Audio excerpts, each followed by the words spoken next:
안녕하세요. 이야기를 통해 마음을 정리하는 시간, 다정한 이야기입니다. 사람은 가끔 스쳐들은 말 하나 때문에 결국 큰일을 겪기도 합니다.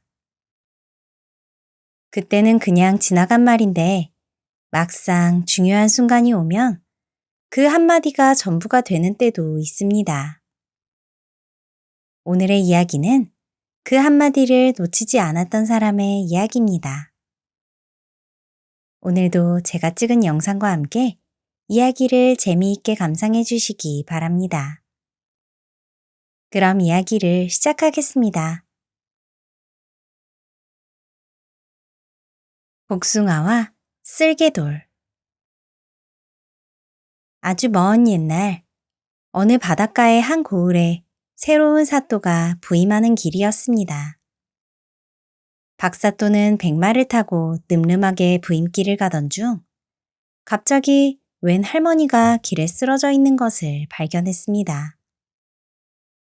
박사또의 부하가 할머니에게 소리를 질렀습니다. 비키시오! 비키시오! 그런데 박사또는 고향에 있는 노모가 생각났습니다. 여봐라, 어찌 그러느냐? 목소리를 낮추고 어르신께 예를 갖추어라. 너는 어머니도 안 계시더냐? 부하는 당황하여 머리를 긁적였습니다. 아니, 그것이... 되었다. 박사또는 직접 말에서 내리더니 할머니를 부축해 일으켜 세웠습니다. 물 좀 주세요. 할머니는 정신이 왔다 갔다 하는 듯 했고 작은 소리로 물을 달라고 말했습니다. 어서 가서 물을 구해오거라. 부하는 박사또의 명을 듣고 바로 물을 구하러 갔습니다. 그 후 사또가 주는 물을 먹은 할머니는 곧 정신을 차렸습니다. 그리고 사또의 복장을 한 눈앞의 사람을 보고는 놀라며 말했습니다. 아이고, 새로 부임하시는 사또날이신가 봅니다. 귀하신 분이 저 때문에 바쁜 길을 가지 못하고 이리 멈추셨군요. 참으로 죄송하게 됐습니다. 아닙니다. 이렇게 정신을 차리셨으니 다행입니다. 여기 물과 간단히 요기할 것을 드릴 테니 좀 잡수시고 기운을 차리시죠. 박사또는 할머니에게 자신이 먹으려고 챙겨둔 떡과 남은 물을 주었습니다. 세상에, 참으로 고마운 일입니다. 할머니는 그렇게 말하고는 박사또를 위아래로 훑어보았습니다. 그러더니 말했습니다. 제가 보아하니 사또의 쓸개에 돌이 잔뜩 끼어 있는 듯 합니다. 얼굴색이 꼭 그렇습니다. 우리 아들이 그 쓸개에 돌이 잔뜩 생겨서 재작년에 급사를 했거든요. 그러니 복숭아를 많이 드십시오. 그러면 쓸개의 돌이 사라진답니다. 그렇습니까? 고맙습니다. 명심하겠습니다. 박사또는 정중히 감사의 표시를 하고 다시 부임길을 떠났습니다. 그렇게 무사히 관아에 도착하여 관아의 관리들에게 여러 가지 부임에 필요한 것들을 보고받은 뒤 박사또는 바닷가 근처의 큰 나무 아래 한 정자에서 자신의 부임 축하 잔치를 열었습니다. 한참 마을 사람들과 관리들이 한데 어우러져 흥겨운 시간을 보내고 있었습니다.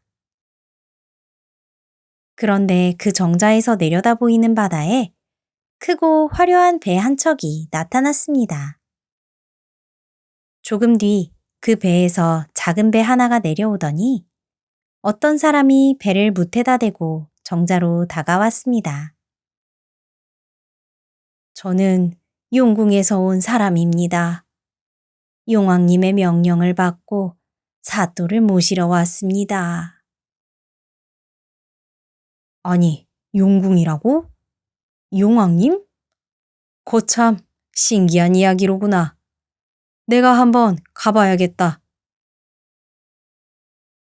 박사또는 그가 끌고 온 아주 큰 배가 신기했고 또 용궁이라 하니 무척 궁금하여 선뜻 그 사내를 따라 나섰습니다.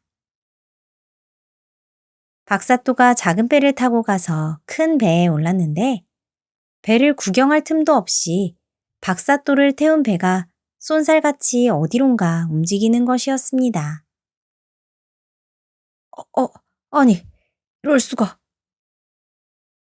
박사또는 배가 너무 빨라서 그만 정신줄까지 놓고 말았습니다. 그리고 잠시 후 정신을 차려보니 그 짧은 사이에 박사또가 탄 배가 용궁 앞에 도착해 있었습니다. 박사또는 사내의 안내를 받아 용궁 안으로 들어갔습니다. 그곳에는 용왕이 있었습니다. 그런데 용왕은 병이 들어 시름시름 앓고 있었습니다. 곧이어 용왕을 곁에서 모시던 신하가 박사또를 보고 말했습니다. 지금 용궁에 아주 큰 일이 났습니다. 보시다시피 용왕님의 병환이 너무 심각하여 그 어떤 약도 듣지를 않습니다. 그런데 의원이 말하기를 사람의 쓸개에 있는 돌을 먹어야 낫는다고 합니다.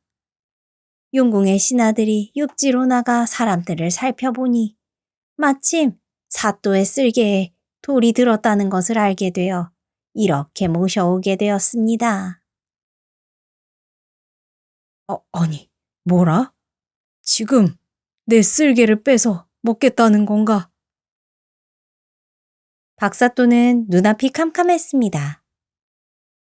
그저 아무 말도 못하고 멍하니 서 있기만 했습니다.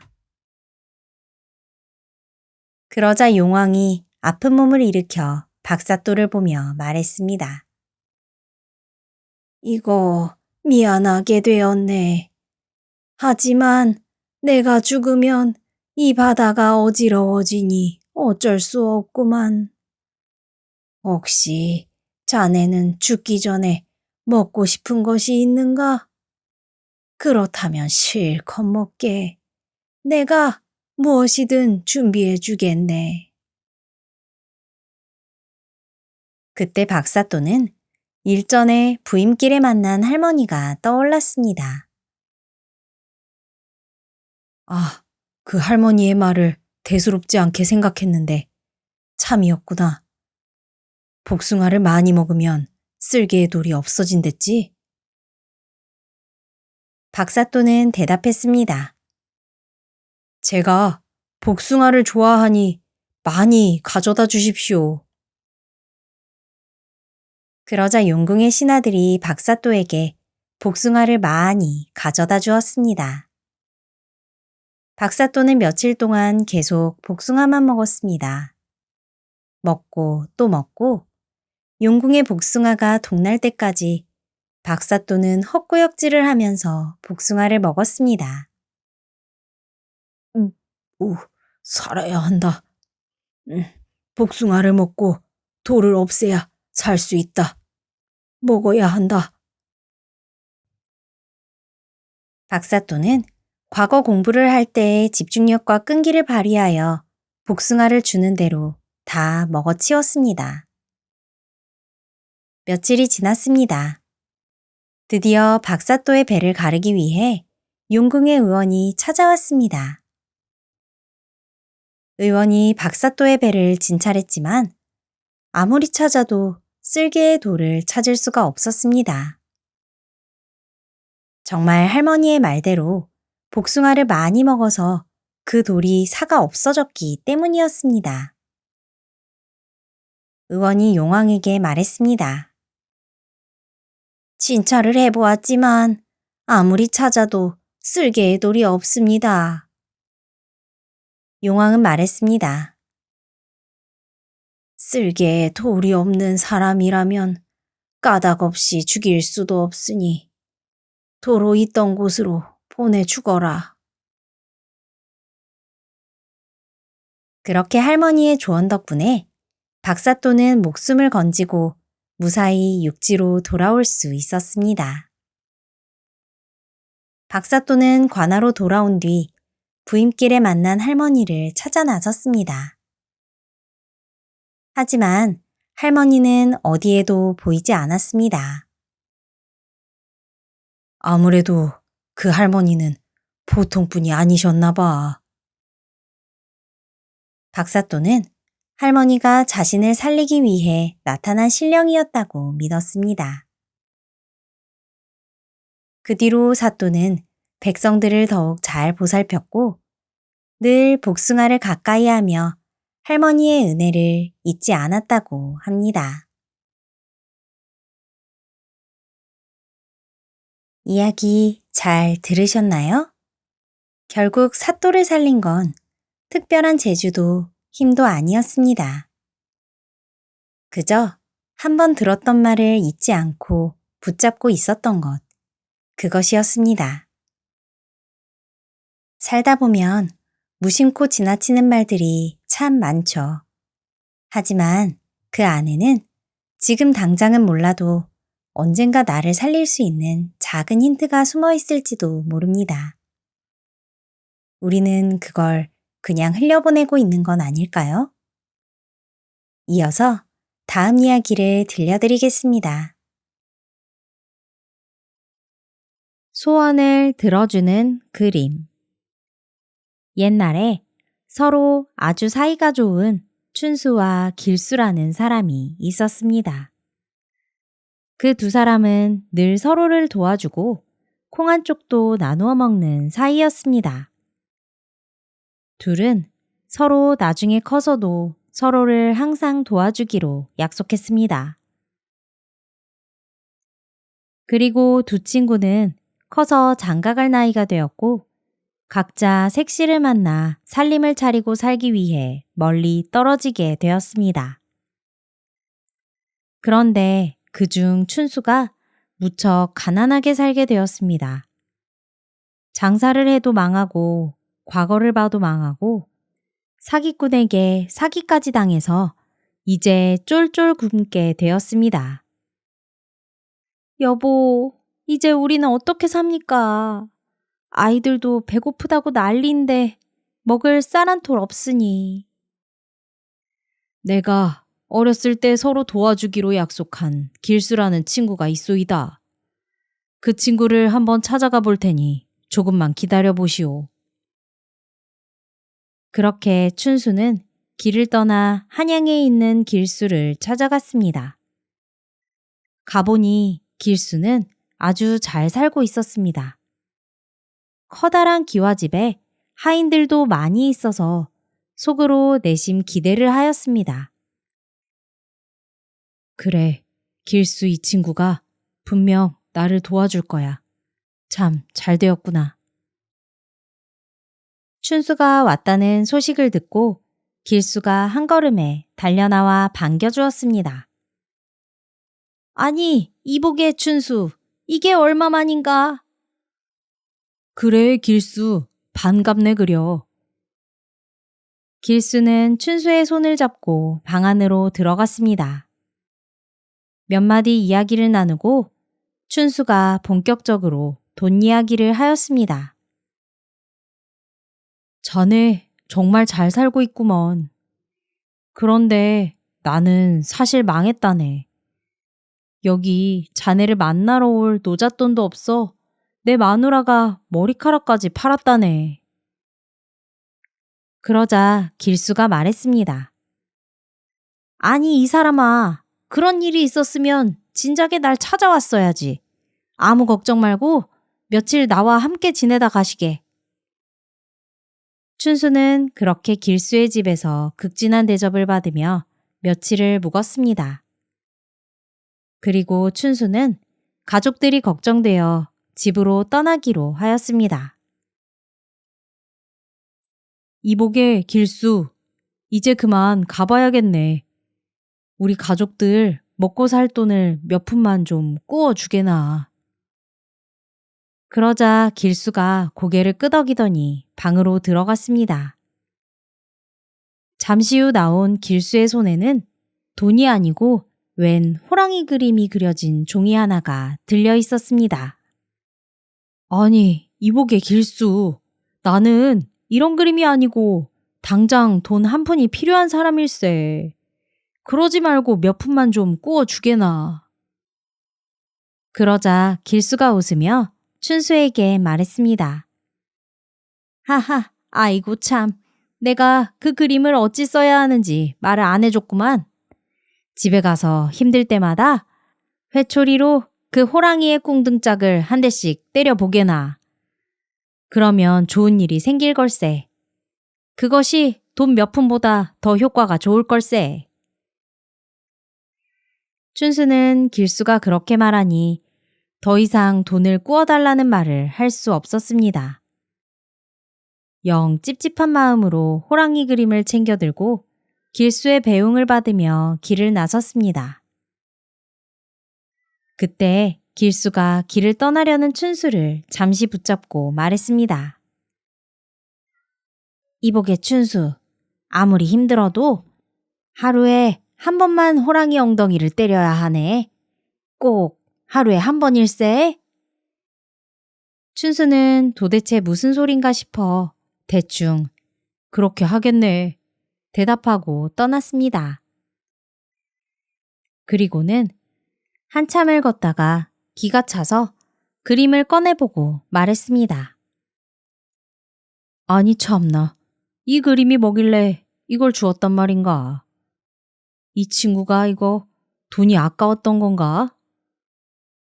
그렇게 혼잣말로 중얼거리다가 춘수는 그래도 믿져야 본전이라는 생각에 근처에서 나뭇가지 하나를 주워서는 호랑이 엉덩이를 때려봤습니다.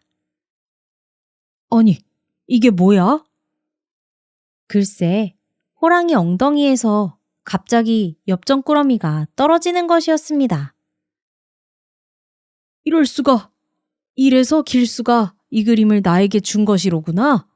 신난다, 신나. 춘수는 너무 신나서 집에 가는 발걸음을 돌려 주막으로 갔습니다. 여보, 주모, 여기서 제일 비싼 안주와 술을 내오시오. 춘수는 그렇게 펑펑 먹고 마시며 놀았습니다. 매일 호랑이 엉덩이를 때려 나오는 돈으로 집에도 안 가고 한양 곳곳을 다니며 놀았습니다. 그러다가 춘수는 생각했습니다.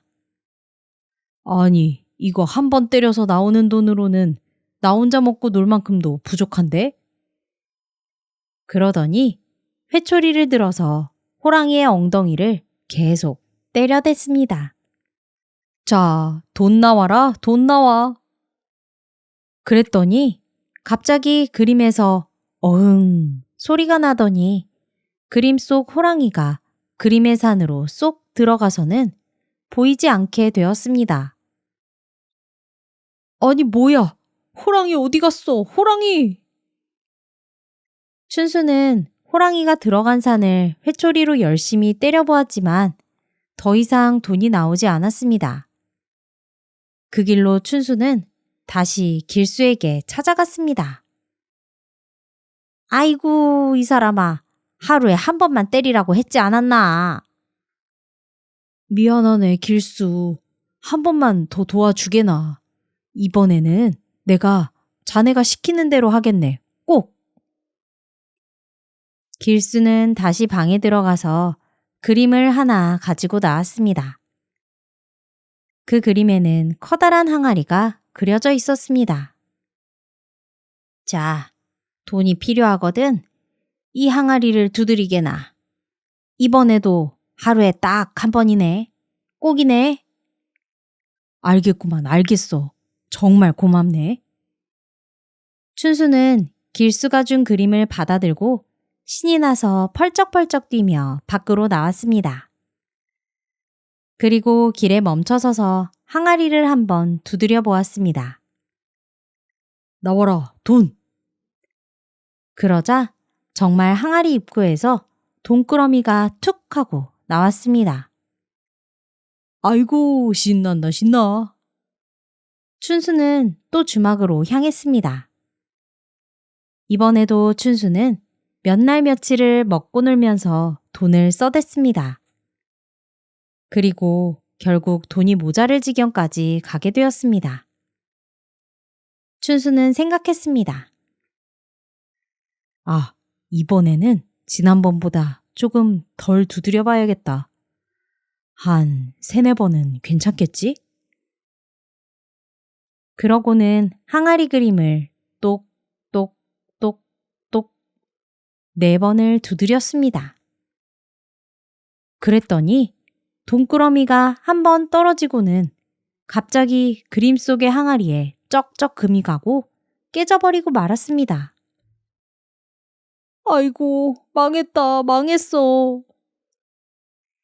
춘수는 또 주저앉아서 엉엉 울었습니다. 그리고는 다시 길수를 찾아갔습니다. 아이고, 길수 미안하네. 내가 정말 조금만 더 두드렸는데 항아리가 깨지지 뭔가. 아이고, 춘수 이 친구야. 왜 그랬는가? 하루에 한 번이라고 하지 않았는가? 미안하네. 내가 실수했어. 다시는 자네 말을 어기지 않을 테니 꼭 한 번만 더 도와주시게. 부탁이네. 그러자 길수는 한숨을 푹 쉬며 말했습니다. 휴, 그래, 알았네. 우리가 어릴 적에 서로 돕기로 하였으니 도와야지. 단, 이번에는 꼭 내가 시키는 대로 해야 하네. 그렇지 않으면 자네하고 나는 죽은 목숨이 될 거야. 아, 그럼. 이번에는 꼭 자네가 시키는 대로 하겠네. 그렇게 춘수는 길수가 주는 그림을 또 받았습니다. 이번에는 커다란 상자가 그려져 있었습니다. 자네, 이걸 가지고 바로 집으로 가게. 그리고 하루에 한 번만 이 상자에 손을 넣어야 하네. 꼭이네. 이번에 정말 하루에 한 번이네. 아, 정말이네. 네, 꼭 지키겠네. 춘수는 2번, 3번 말하고는 길을 떠났습니다. 하지만 얼마 안 가 또 예전 버릇이 나왔습니다. 아, 이렇게 그냥 떠나기는 섭섭한데. 정말 딱 마지막으로 한 번만 더 놀고 바로 집으로 가야겠다. 춘수는 그 길로 다시 주막으로 갔습니다. 하지만 한 번 놀기 시작하니 멈출 수가 없었습니다. 결국 춘수는 그렇게 집에 가지 않고 주막이란 주막은 다 돌아다니며 매일 술을 퍼먹고 놀기 시작했습니다. 그리고 춘수는 또 생각했습니다. 아니, 이 상자 안에 도대체 얼마나 많은 돈이 들어있을까?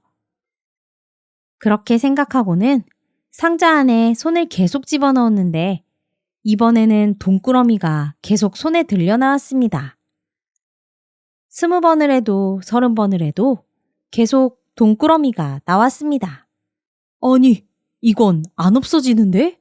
이거 횡재했구만. 횡재했어. 춘수는 너무나 신이 났습니다. 한편 나라에는 큰 보물창고가 있었습니다. 그런데 이 창고에서 매일 돈이 하루에 한 꾸러미씩 사라졌습니다. 하지만 워낙 많은 돈이 있는 창고라 그 정도는 표시조차 나지 않았습니다. 그런데 하루는 창고를 관리하는 신하가 창고를 살펴보니 너무나 많은 돈들이 사라지고 없었습니다. 아니, 누군가 이 창고의 돈을 몰래 훔쳐가고 있구나. 창고를 관리하는 신하는 그날 하루 창고에 숨어서 누가 돈을 훔쳐가는지 지켜보기로 하였습니다. 그런데 그날 밤 갑자기 창고에서 돈꾸러미가 하늘로 날아가기 시작했습니다. 하나도 아니고 2개, 3개가 줄줄이 날아서 지붕 틈으로 빠져나가갔습니다. 아니, 이럴 수가. 돈이 날아가다니. 창고를 지키는 신하는 그 돈을 쫓아가 보았습니다. 그랬더니 웬 주막 앞이었는데 한 사람이 앉아서는 상자를 그려놓은 종이를 펴놓고 그 상자에 손을 넣으면서 돈 나와라, 돈 나와라 하고 있었던 것입니다. 그 옆에는 궁궐 창고에서 쓰는 비단끈으로 묶인 돈꾸러미들이 잔뜩 쌓여 있었습니다. 네 이놈, 내 놈이 나라의 창고에서 돈을 훔치고 있었구나. 창고를 지키는 신하는 그 자리에서 밧줄로 춘수를 꽁꽁 묶었습니다. 그리고 신하는 물었습니다. 네 이놈, 어디서 그런 망측한 재주를 배운 것이냐? 춘수가 말을 하지 않자 신하가 춘수를 매우 쳤습니다. 말할게요. 다 말할게요. 너무나 아팠던 춘수는 결국 있었던 사실을 다 말해버렸습니다. 결국 길수도 그 신하에게 묶여 끌려오게 되었습니다. 신하는 그 둘에게 말했습니다. 너희들이 감히 임금님의 돈을 훔쳤으니 이것은 영모다. 너희는 이제 죽은 목숨이다.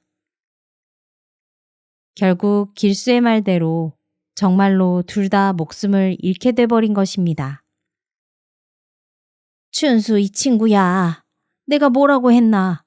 하루에 한 번만 꺼내라고 하지 않았나? 정말 미안하네, 길수. 내 다시는 안 그럴 걸세. 무슨 소용이 있는가? 이제 다 죽을 판이네. 신하는 그 둘을 끌고 궁으로 들어가려고 하였습니다. 이제 궁에 들어가 왕에게 데려가면 이들은 사형을 받게 될 것이 분명했습니다. 대인, 제가 마지막 소원이 있습니다. 제발 저의 소원을 한 개만 들어주십시오.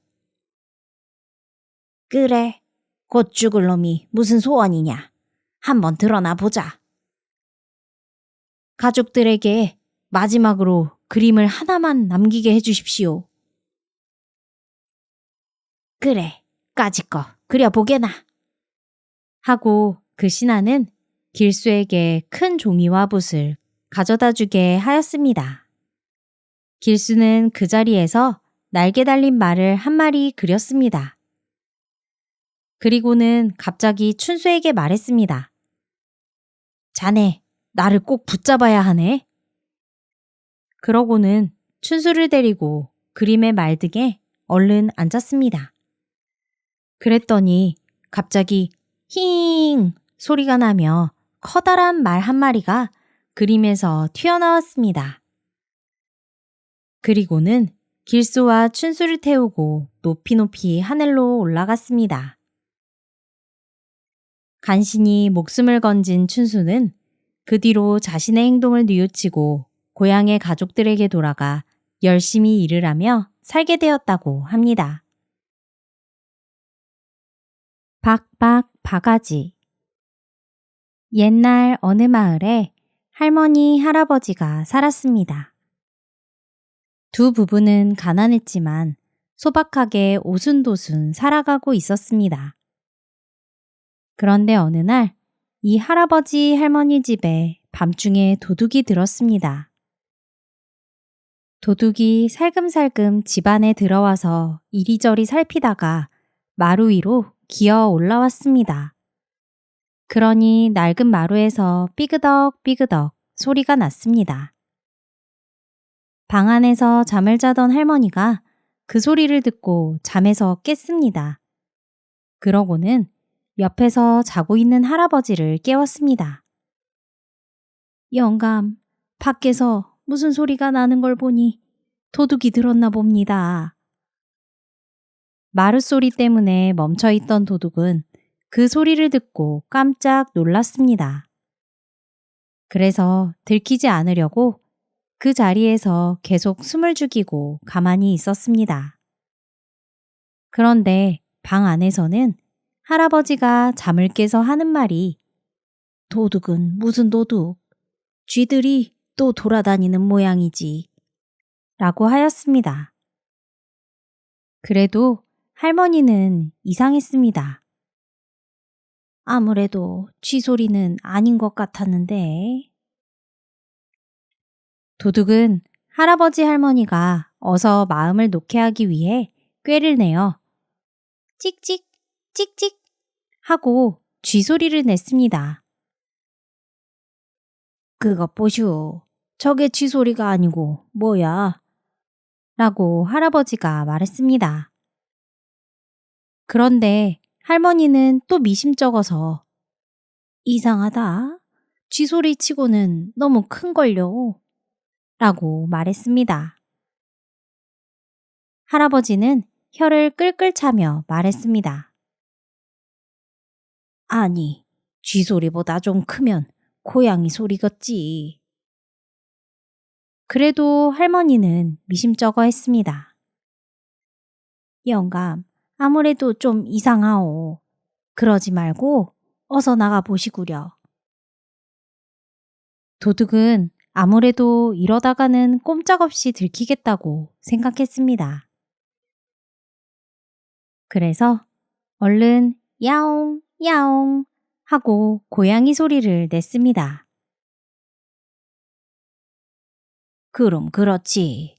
틀림없는 고양이 소리 아니오. 할아버지는 잘 속아주는데 할머니는 이번에도 이상하게 생각했습니다. 고양이 소리치고는 너무 걸걸한디요. 고양이 소리보다 걸걸하면 그것이 개 짖는 소리겠지.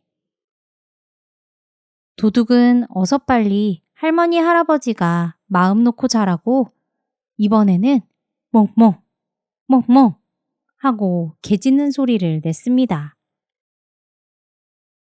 그것 보시오. 개 짖는 소리가 틀림없구먼. 아무려면 내가 개 짖는 소리를 못 알아들을까? 할머니는 화를 내며 말했습니다. 하지만 할아버지는 아랑곳하지 않고 그러면 소가 우는 소린 게지 하고 말했습니다. 도둑은 그 말을 듣고 얼른 음메 음메 하고는 소가 우는 소리를 냈습니다. 저거 보라니까 소가 우는 소리 아니오. 아니에요. 소 우는 소리하고도 달라요. 아니, 그럼 무슨 부엉이 소린가? 할아버지는 잠도 쏟아지고 귀찮고 해서 아무렇게나 둘러댄 것인데 정작 도둑은 너무나 당황스러웠습니다. 이번에는 부엉이 소리를 내야 할 판국인데 도대체 부엉이 소리를 한 번이라도 들어본 적이 없었습니다. 아니, 부엉이 소리를 어찌 낸단 말인가? 도둑은 그러고는 급한 김에 부엉이 소리를 내보았습니다. 부엉, 엉엉, 부엉, 부엉. 에? 이게 뭐야? 말도 안 되는 소리가 들려오자 할머니는 깜짝 놀랐습니다. 저게 무슨 소리요? 네, 생전에 저런 소리는 처음 들어보네. 여보 영감, 저게 부엉이 소리요? 그런데 할아버지는 너무 귀찮아서 또 대충 말하였습니다. 아, 부엉이 소린지 아닌지 이 밤에 뭔 상관이요? 부엉이니까 부엉엉엉 하고 울겠지. 아이고 영감, 무슨 그런 울음소리가 있다고 그러시오. 정신 차리고 어서 나가 봐요. 알았소. 내 나가 보지. 그제서야 할아버지가 부시럭부시럭 자리에서 일어났습니다. 도둑은 할아버지에게 들킬까봐 펄쩍 뛰어서 부엌으로 들어갔습니다. 부엌으로 들어가 보니 어디 숨을 데가 없었습니다. 여기저기 헤매다가 커다란 물 항아리가 보였습니다. 에라, 저기라도 숨어야겠다. 도둑은 급한 김에 그 물 항아리 속에 들어갔습니다. 들어가긴 했는데 얼굴은 물속에 넣을 수가 없었습니다. 물속에 얼굴까지 집어넣으면 숨이 막혀 죽을 것 같았기 때문입니다. 그래서 얼굴만 물 위로 쏙 내놓고 앉아 있는데 마침 항아리 안에 바가지 하나가 둥둥 떠 있었습니다. 도둑은 옳다구나 하고 그 바가지를 뒤집어 썼습니다. 할아버지는 마루로 나와서 여기저기 둘러봐도 아무것도 없으니까 부엌으로 들어갔습니다. 부엌 구석에 있는 항아리를 들여다보니 바가지가 딸랑 물 위에 나와 있었습니다. 아니, 뭐지? 할아버지가 그걸 이상하게 생각해서 톡톡 두드려 보았습니다. 이건 뭐지? 어째 소리가 바가지 같기도 하고 아닌 것 같기도 하고 이상하네. 할아버지가 그렇게 중얼거리자 도둑은 들킬까봐 심장이 콩닥콩닥 하였습니다. 가만히 있자. 바가지 소리가 어떻게 나더라? 도둑은 급한 대로 바가지 소리를 내보았습니다. 박박, 바각바각, 박박. 그 소리를 들은 할아버지는 박박 하는 거 보니까 틀림없이 바가지가 맞구만 하면서 도로 방으로 들어갔습니다. 영감, 어찌 되었소? 아무것도 없소? 응, 어서 잠이나 자오. 걱정 말고. 할머니와 할아버지는 그렇게 안심하고 잠을 잤습니다. 도둑은 물 항아리에서 빠져나와서 홀딱 젖은 몸으로 황급히 도망을 쳤습니다. 그러면서 도둑은 생각했습니다. 어휴, 도둑질 한 번만 더 하면 심장이 떨어지겠구나. 이제부터는 열심히 일해서 먹고 살아야지. 도둑은 그 뒤로 열심히 일을 하며 성실하게 살아갔다고 합니다. 새신랑의 제주. 옛날에 아주 훌륭한 정승이 있었습니다. 이 정승에게는 귀한 외동딸이 하나 있었습니다. 정승 부부는 그 외동딸을 금이야 오기야 길렀습니다. 그렇게 키워 나이가 들어 시집 보낼 때가 됐는데 정승이 가만 생각하기를 금지오겹 귀하게 키운 딸 자식을 아무데나 시집 보낼 수는 없으니 재주 많고 덕 많은 신랑감을 내 손으로 구해야겠다. 하고서는 그날부터 온 나라 방방곡곡을 돌아다니며 정승은 자신의 마음에 드는 사윗감을 찾아다녔습니다. 몇 달 동안 그렇게 돌아다니다가 어느 곳에 가니 글방이 있는데 그 글방에 참 똑똑한 총각이 하나 있었습니다. 훈장이 하나를 물으면 열을 대답하고 책 이름만 대면 첫 장부터 마지막 장까지 줄줄 외우는데 한 군데도 막히는 데가 없었습니다. 어딜 가도 저만한 사윗감은 없겠구만. 저 총각에게 내 딸을 시집 보내야겠구만. 정승은 그렇게 생각하고 바로 그 총각집을 찾아가서 청혼을 했습니다. 나는 저 마을에서 온 정승인데 대개 아들이 마음에 들어 사위를 삼고 싶소. 어떠시오? 정승이 묻자 그 총각의 부모는 아주 기뻐하며 흔쾌히 그러라고 했습니다. 그렇게 정승은 당장 혼인 약속을 하고 사주도 써주고 날까지 받았습니다. 정해진 날짜와 시간에 혼례를 치르기로 단단히 약속을 한 정승은 그 집을 떠났습니다. 길을 떠나 집으로 오는데 날이 저물어 주막에 들렀습니다. 주막에서 하룻밤을 자려고 방을 정해 쉬고 있는데 갑자기 웬 총각이 그 방에 묵으러 들어왔습니다. 주막에서 방이 적고 손님이 많으면 한 방에 여러 손님을 들이는 일이 종종 있었기 때문입니다.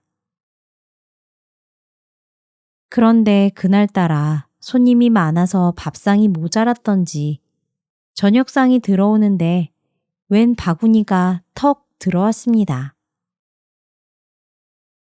바구니에 밥그릇을 담아 드렸는데 그걸 보고 총각이 아무리 길가에서 먹는 밥이라지만 어찌 이렇게 대접하시오?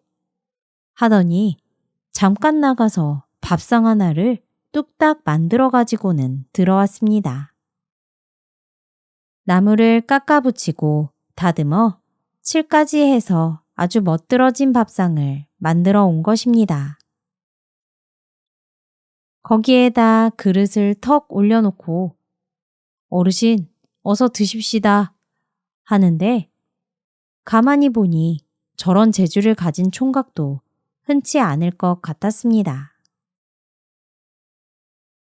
정승이 그 재주에 탐복해서 미리 약속한 것을 깜빡 잊고 그 총각에게 청혼을 했습니다. 나는 저 마을에 사는 정승인데 내 사위가 되는 것이 어떻소? 하니 마다할 리가 있을까요? 그 자리에서 대충 예를 갖추고 날짜를 정해서 장가들러 오라고 약속까지 했습니다.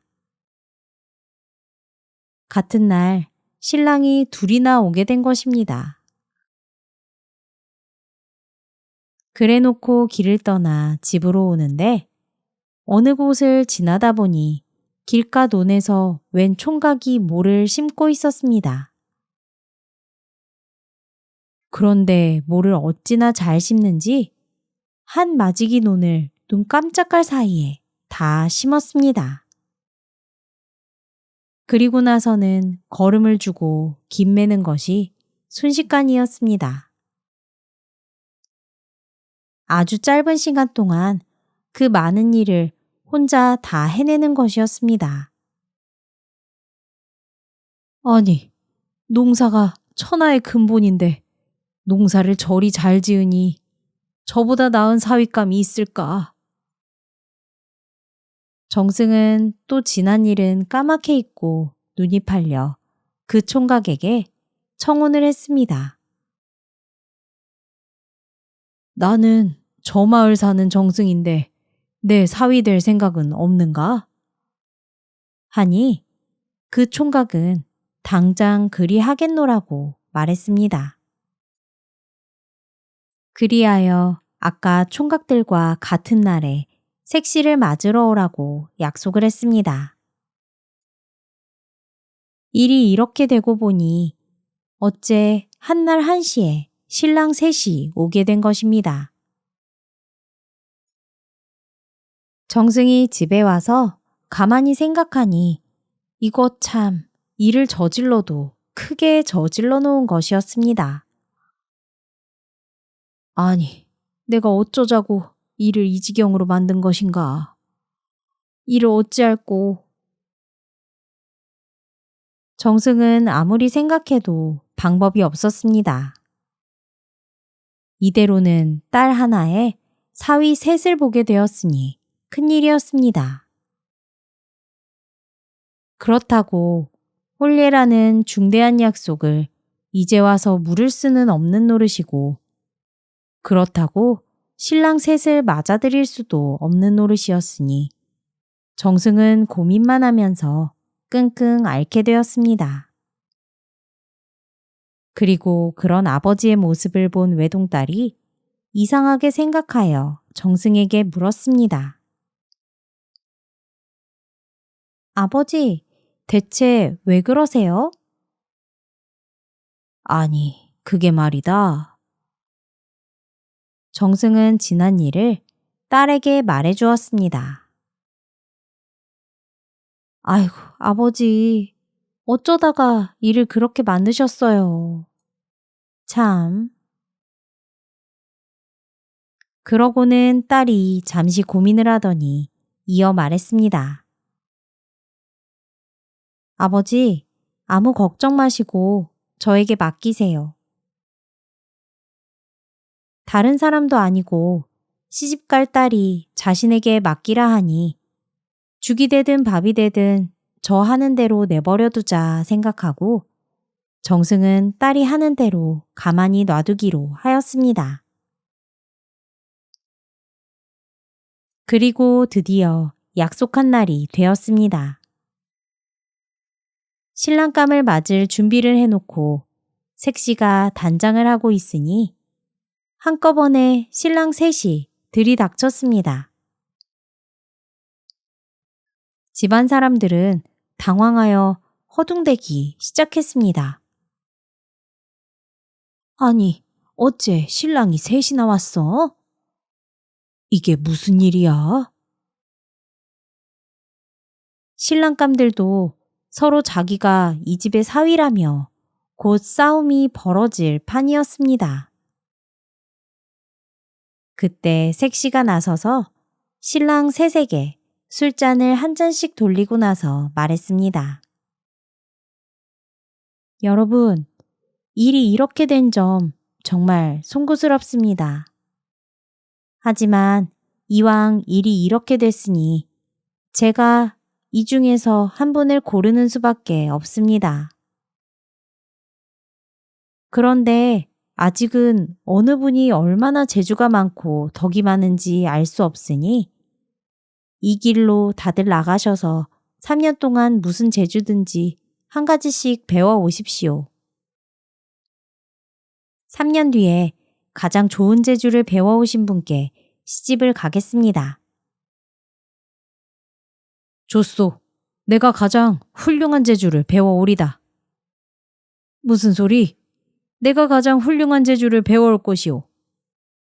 아니요, 내가 그럴 것이오. 신랑감 셋은 서로 경쟁이 붙더니 그러자고 하였습니다. 그렇게 새 신랑이 흩어져서 재주를 배우러 떠났습니다. 그러고는 3년이 훌쩍 지나갔습니다. 그동안 글재주 좋은 신랑은 자신의 재주를 살려 글 공부를 많이 했으니 아무리 어려운 책도 술술 읽었는데 특히 주역을 훤히 꿰어 이 신랑의 점괘가 척척 맞아 떨어졌습니다. 눈앞의 일이나 10년 뒤의 일이나 한번 점을 쳤다 하면 척척 알아맞추게 되었습니다. 이만한 재주면 날 당할 자가 없을 테지 하고 신랑감은 색시집으로 갔습니다. 손재주가 좋은 신랑은 멍석 만드는 재주를 배웠습니다. 워낙 손재주가 좋다 보니 이 신랑이 만드는 멍석은 예사 멍석이 아니라 하늘을 훨훨 날아다니는 멍석이었습니다. 사람이 타고 날아다닐 수 있는 진귀한 멍석을 만들어냈습니다. 아무리 먼 곳이라도 이 멍석만 타면 활갯짓 한 번에 눈 깜짝할 사이에 원하는 곳까지 도착하니 어마어마한 물건이었습니다. 또한 그런 멍석을 마음만 먹으면 만들 수 있으니 정말 대단한 재주였습니다. 어느 누가 이만한 재주를 가졌을라고? 하고 이 신랑감도 색시 집으로 갔습니다. 농사를 잘 짓는 신랑은 배농사 짓는 법을 배웠습니다. 3년 동안 온갖 정성을 다해 배농사를 지은 이 신랑감은 그 배나무 한 그루에서 가장 좋은 배를 딱 한 개 땄습니다. 3년 동안 열심히 배워서 가져온 결과물이 딱 배 한 개였습니다. 그걸 가지고 색시집으로 갔습니다. 이 세 사람은 색시의 집으로 가는 길에 만나게 되었습니다. 셋이 같이 만나 가고 있는데 갑자기 점 잘 치는 신랑이 점을 탁 쳐보더니 말했습니다. 아니, 이거 큰일이구만. 뭐가 말인가? 네, 점을 쳐보니 우리가 찾아가는 그 색시가 병이 들어 죽어가고 있네. 어서 가야 하네.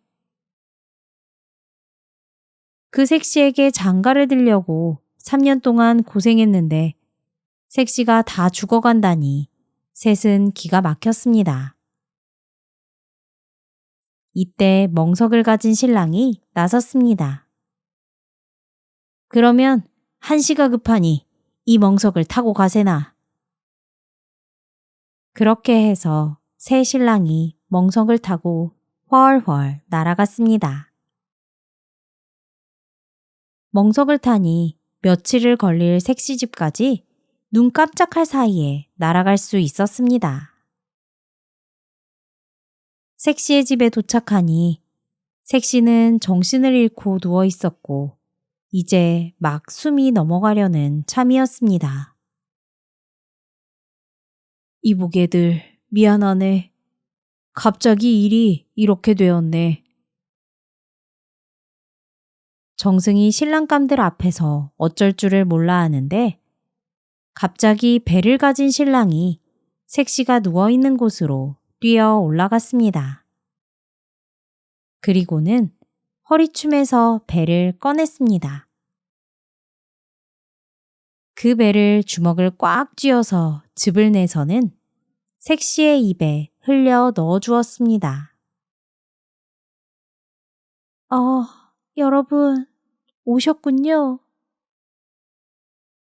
배즙을 먹은 색시가 정신을 차리고 말을 하기 시작하였습니다.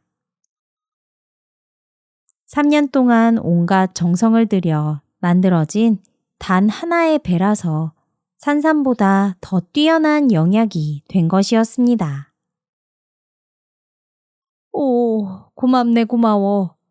자네들이 이리 와주어 내 딸아이를 살려주었으니 이 은혜를 어찌 갚아야 한단 말인가. 정말 고맙네. 그런데 이렇게 색시를 살려놓으니 이제는 누구에게 시집을 가느냐 하는 것이 문제였습니다. 점을 잘 치는 신랑이 점을 못 쳤으면 죽는 것도 몰랐을 것이요. 멍석 가진 신랑이 아니었으면 이렇게 빨리 오지 못했을 것이요. 그리고 배 가진 신랑이 없었으면 빨리 온다 한들 아무 소용이 없었을 테니 세 신랑 중에 누구 하나 공이 적은 사람이 없었습니다. 그래도 세 신랑하고 살 수는 없으니 색시는 그 중에 하나를 고르긴 골라야 했습니다. 색시가 가만히 생각하더니 새 신랑에게 차례로 물었습니다. 점치는 서방님은 점을 쳐서 재주가 없어졌나요? 아닙니다.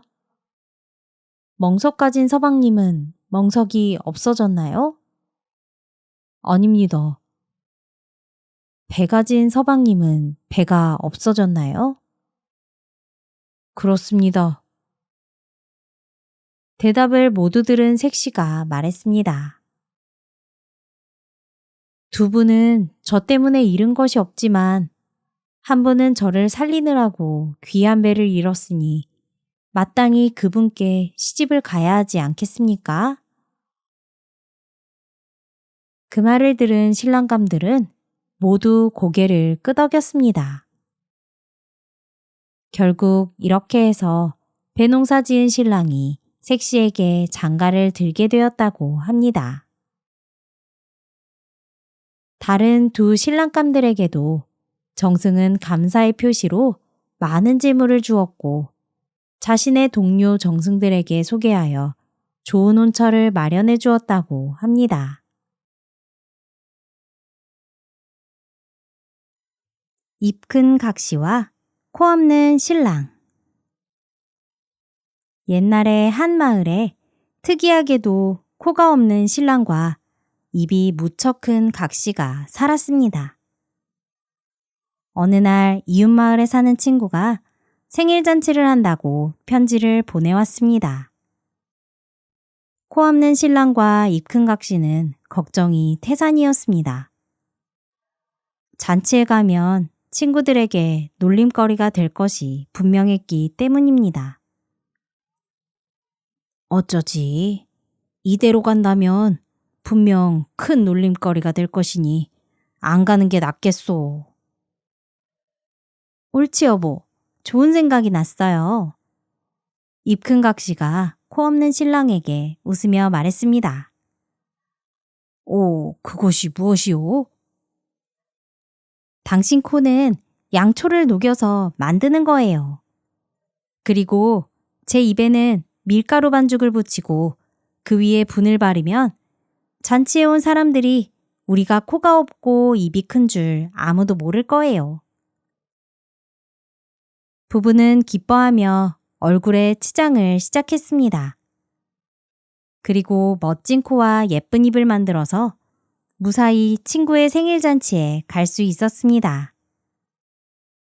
코 없는 신랑과 입 큰 각시는 친구에게 인사를 하고 맛있는 음식들을 먹기 시작했습니다. 오랜만에 많은 사람들을 본 부부는 다른 사람들의 모습을 구경하며 즐겁게 웃었습니다. 그런데 하필이면 따끈따끈한 음식 때문에 신랑 코에 붙어 있던 양초가 녹아 내리기 시작했습니다. 아니 뭐야, 자네 왜 코가 사라지고 있는가? 어머 여보, 코가 히히히히. 그것을 본 각시는 너무 웃다가 그만 입가에 붙은 밀가루 반죽이 뚝뚝 떨어져 버리기 시작했습니다. 그 광경을 본 사람들은 저마다 한마디씩 하기 시작했습니다. 하하하하, 저 사람 입은 염을 먹는 소입이네요. 호호, 저 사람 코는 돼지 코네요. 결국 부부는 창피만 당하고 잔칫집을 나왔습니다. 집으로 돌아오는 길에 낙심한 부인에게 남편이 말했습니다. 여보, 나에게는 당신의 모습이 세상 누구보다 아름답소. 우리 이제부터는 그냥 생긴 대로 삽시다. 저도예요. 저도 당신의 모습이 세상 누구보다 멋져요. 그런 일이 있고 난 후 입 큰 각시와 코 없는 신랑은 못생긴 걸 원망하지 않게 되었습니다. 그리고 오히려 남을 도와주며 살았습니다. 그 뒤로 마을 사람들은 그런 부부의 외모를 놀리지 않고 오히려 부부의 아름다운 마음씨를 칭찬하였다고 합니다. 마법 팔찌와 새 공주의 비밀. 옛날 어느 나라에 무시무시한 아귀 귀신이 나타나 온 나라를 공포에 떨게 했습니다. 이 아귀는 세상에 나와서 백성들을 괴롭히고 여자들을 납치해 가곤 했습니다. 그런데 어느 날 이 아귀 귀신이 궁궐에 갑자기 나타나 마침 함께 산책을 하고 있던 임금님의 새 공주를 한꺼번에 납치해 갔습니다. 곁에서 공주를 지키던 군사들은 모두 목숨을 잃었지만 간신히 한 명의 군사가 살아남아 임금에게 그 소식을 전했습니다. 무엇이라, 아기 귀신이 나타나서 내 딸들을 잡아갔다고? 그것도 셋 다? 이럴 수가. 어찌할꼬. 이 아기 귀신이 자꾸 나라에 피해를 입혀 걱정이었는데 이제는 내 딸들까지 잡아갔으니 반드시 그 귀신을 잡아들여라. 임금은 여러 신하에게 귀신을 잡을 계획을 물어보았으나 신통한 계책을 말하는 사람이 없었습니다. 그런데 강철이라는 무장이 앞으로 나서서 자신이 그 일을 맡겠다고 했습니다.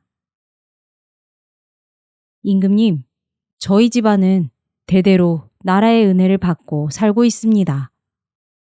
제가 목숨을 걸고 그 은혜를 갚고자 합니다. 제가 수하들을 이끌고 가서 반드시 아귀를 물리치고 공주님들을 구해오겠습니다. 자네가 정말인가? 만약 아귀를 물리치고 공주들을 구해온다면 자네를 부마로 삼겠네. 또한 함께 가는 자네의 수하들에게도 큰 상을 내리도록 하겠네. 임금의 허락을 받은 강철은 자신이 직접 훈련시킨 병사들에게 갔습니다. 나는 지금부터 아귀 귀신을 잡으러 떠날 것이다. 나를 따를 병사들은 앞으로 나와라. 그러자 병사들은 망설이기 시작했습니다. 최근 궁에 쳐들어온 아귀 귀신이 병사들을 삽시간에 죽인 소문이 무섭게 돌았기 때문입니다. 하지만 그 중에서도 용감한 몇 명의 병사가 자원했습니다. 아귀 귀신을 저대로 두면 분명 저의 가족들도 언젠가는 해를 당할 수 있을 것입니다. 제가 함께 가서 아귀 귀신을 잡겠습니다. 고맙다. 어서 준비를 하고 떠나자. 그렇게 강철과 몇몇 병사들은 함께 아귀 귀신의 소굴을 찾아 출발했습니다. 그러나 아귀 귀신의 소굴을 찾는 것부터가 문제였습니다. 한참을 전국 곳곳을 돌아다닌 강철 일행은 어느 산 아래에서 휴식을 하고 있었습니다. 장군님, 도대체 아귀 귀신의 소굴은 어디에 있는 겁니까? 이러다 찾기도 전에 저희가 먼저 지쳐 죽을 것 같습니다. 그러게 말입니다. 뭔가 방법이 필요합니다. 큰일이구나. 아귀 귀신이 나타났다는 지역들은 다 돌아본 것 같은데 소굴이 보이지 않으니. 일단 쉬었다가 다시 출발해보자. 강철은 병사들을 위로하며 잠시 휴식을 했습니다. 피곤한 몸을 쉬고 있는 동안 강철은 깜빡 잠이 들었습니다. 그런데 갑자기 꿈에 머리가 하얀 노인이 나타났습니다. 노인정은 누구십니까? 강철이 꿈에서 노인을 보고 놀라 물었습니다. 나는 이 산의 산신령이다. 너희들이 나라를 위해 목숨을 바쳐 아귀 귀신을 찾고 있다고 하니 내가 도움을 주려고 찾아왔느니라. 너희가 찾는 아귀 귀신의 소굴이 바로 여기 산중에 있다. 이 산중을 뒤지다 보면 이상한 바위가 있을 것이다. 그 바위를 드러내면 땅속으로 들어가는 구멍이 있는데 그 구멍 속으로 깊숙이 들어가다 보면 아귀 귀신의 소굴을 찾을 수 있다. 그리고 이 팔찌를 주겠네. 이것을 쓰면 원하는 물건으로 변할 수 있으니 아귀 귀신을 잡는데 사용하게나. 노인은 말을 마치고 연기 속으로 사라져갔습니다. 신령님, 신령님, 강철은 산신령을 부르다가 잠에서 깨어났습니다. 장군님, 무슨 꿈을 꾸셨길래 이리 식은땀을 흘리시는 겁니까? 신령님이라니요? 내 꿈에 산신령이 나와서 아귀 귀신의 소굴을 알려주었다네. 이 팔찌가 정말로 생긴 걸 보니 그 꿈은 단순한 꿈이 아닌 듯하구만. 자네들 어서 일어나게. 당장 출발하세. 이 산속에 들어가 이상한 바위를 찾으면 된다네. 강철 일행은 산 깊은 곳을 열심히 찾아다녔습니다. 한참을 산을 뒤지는데 어디선가 부하의 목소리가 들려왔습니다. 장군님! 장군님! 여기입니다! 여기 이상한 모양의 바위가 있습니다! 강철은 그곳으로 달려가 보았습니다. 그곳에는 정말 누가 봐도 이상하게 생긴 바위가 있었습니다. 자, 어서 힘을 모아 이 바위를 치워보세. 강철 일행은 다 같이 힘을 모아 바위를 들어 옆으로 옮겼습니다. 거기에는 조그만 구멍이 있었습니다. 강철은 부하들에게 튼튼한 새끼줄을 꼬게 하고 광주리 하나를 준비하게 했습니다. 그리고 부하들을 보며 말했습니다. 누가 이 광주리를 타고 내려가서 아래 상황을 살피고 올 것인가? 그러자 부하들은 망설였습니다. 자칫 잘못하면 내려가자마자 죽을 수도 있었기 때문입니다. 그러자 강철이 말했습니다. 아무도 나서지 않겠다면 내가 다녀오겠네. 어차피 우리는 죽을 각오로 왔으니 무엇이 겁나겠는가? 그러더니 스스로 광주리에 올라탔습니다. 그러자 부대장인 청룡이 나서서 말했습니다. 장군님, 죄송합니다. 순간 겁을 먹었습니다. 장군님의 말을 들으니 용기가 생겼습니다. 장군님이 나섰다가 큰 일이 생기면 우리를 이끌 자가 사라지니 부대장인 제가 다녀올 것입니다. 좋다. 자네를 믿겠네. 위험하면 이 줄을 흔들게. 그럼 바로 끌어올릴 테니. 그런데 조금 내려가자 칠흑 같은 어둠이 펼쳐졌습니다. 내려갔던 청룡은 순간 닥쳐온 어둠에 공포를 느껴 줄을 흔들었습니다. 아무것도 보이지 않았습니다.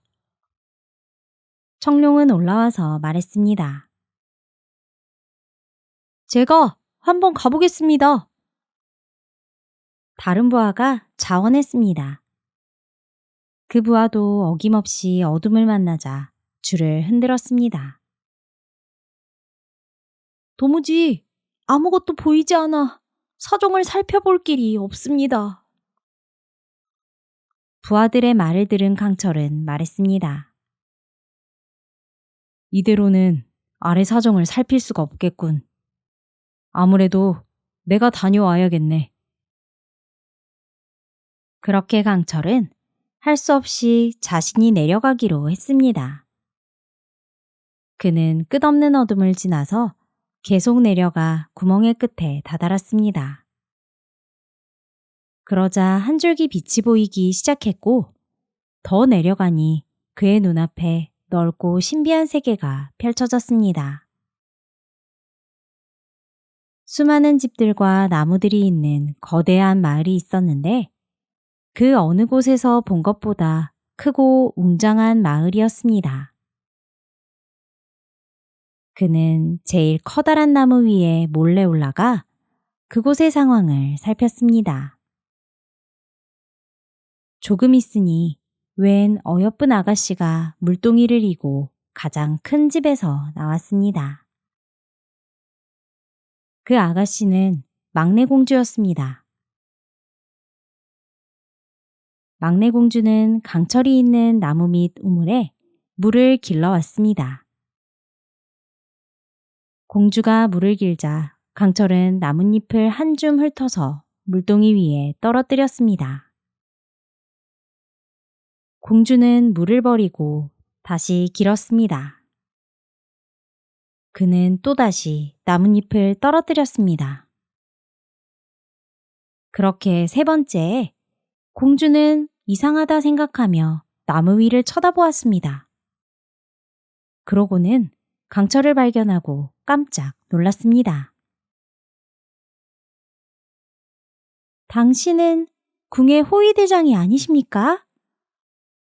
어떻게 이런 도적의 굴에 내려오셨습니까? 강철은 나무에서 조심스럽게 내려와 우물 옆에 몸을 숨기고 막내 공주에게 지금까지의 일을 이야기했습니다. 그러자 공주는 이렇게 말했습니다. 아기 귀신의 집 문에는 사나운 문지기가 지키고 있습니다. 그러니 어떻게 그 집에 들어가 도적을 잡을 수 있겠습니까? 강철은 공주의 귀에 대고 다음과 같이 말했습니다. 저는 다른 물건으로 변할 수 있는 능력을 가지고 있습니다. 제가 수박으로 변할 테니 공주님께서 저를 들고 안으로 들어가 주십시오. 강철은 산신령에게 받았던 팔찌를 보이며 말했습니다. 정말인가요? 알겠습니다. 그럼 당신을 치맛자락에 싸서 몰래 문을 통과할게요. 강철은 팔찌를 흔들며 수박으로 변하게 해달라고 빌었습니다. 그러자 순식간에 수박으로 변했습니다. 공주는 그것을 치맛자락에 싸서 문을 지나갔습니다. 문지기는 공주가 치맛자락을 붙잡고 들어가자 이상하게 생각했습니다. 잠깐만요, 공주님. 잠시 그 치맛자락 안에 들어있는 것을 보여주세요. 공주는 그 안에 든 수박을 문지기에게 보여주었습니다. 수박이었군요. 하하, 맛있게도 생겼습니다. 어서 들어가시지요. 그렇게 문지기를 통과한 막내 공주는 수박을 들고 아귀 귀신이 있는 곳까지 들어갔습니다. 그런데 갑자기 아귀 귀신이 막내 공주를 보더니 말했습니다. 아니, 왜 갑자기 땅 위 사람 냄새가 나는 것인가? 공주는 태연하게 대답했습니다. 그럴 리가 있겠습니까? 아마 코감기에 걸리신 듯 합니다. 아귀 귀신은 마침 몸이 불편하여 누워 있었기 때문입니다.